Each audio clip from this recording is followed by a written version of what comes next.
Well, Jeff, growing up, any Bedlam memories? Was this game a big deal for you? Just kind of take us through your childhood. Yeah, it was definitely a big deal growing up. I have an identical twin brother. He's an Oklahoma State fan. I'm an OU fan. Just being from OKC, it was always interesting in the house when those football games came around or those basketball games. How did that happen with one of you being an OU fan, the other an Oklahoma State fan?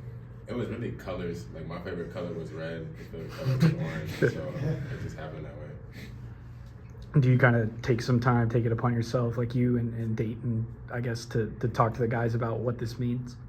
Absolutely. Reed is also from Oklahoma, just explaining like what it means to the state.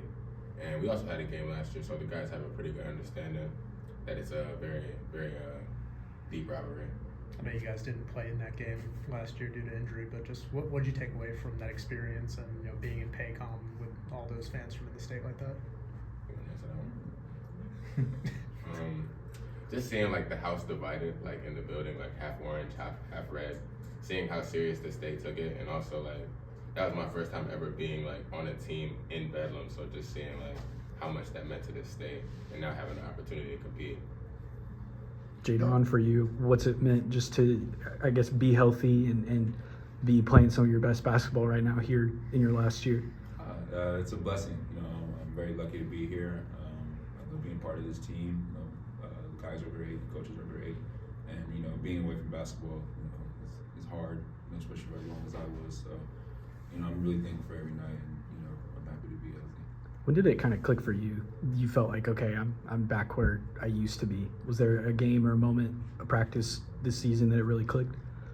I have been practicing for a while before I actually played, so I never really felt necessarily out of it. It was more so just like getting back to the speed and getting my conditioning right. So I think probably that Marquette game is where I said I kind of fully fell back into the speed of things. For both of you guys, after the Arizona State game, what have been some of the key points of emphasis since returning back to Norman? Really emphasizing on not letting that loss go in vain. Like, obviously we lost the game in the stat sheet, but it could be a lesson for us as long as we learn the right lessons. And a big takeaway was transition D and just leadership on the court, just knowing how to stop a run. Regarding the three-ball guys, in two of your games, teams had really great three-ball games. You guys look like you could be a really good three-ball defensive team, or you can be. So, what's happened in those two games, and how can you correct it? I think it would just come down to attention to detail and really being intentional about certain things. We game plan for certain things, and teams adjust. So I think it would just come down to making sure that everyone's on the same page. There's certain small details that we tweak to make sure that that doesn't happen again. Jadon, how much pride are you guys in particular taking as being like those second shift stars?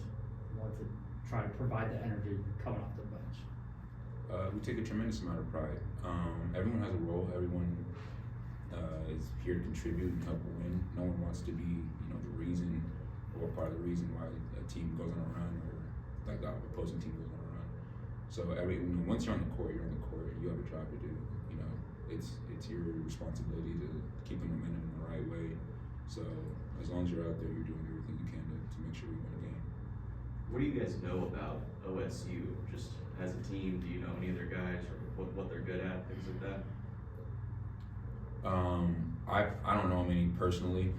Maybe he might, but we know they're very, very talented. They're obviously 9-0.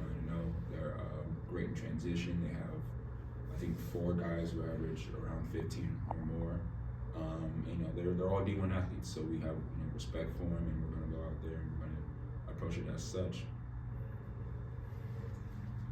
Anything else? All right, thank you guys. Thanks, guys.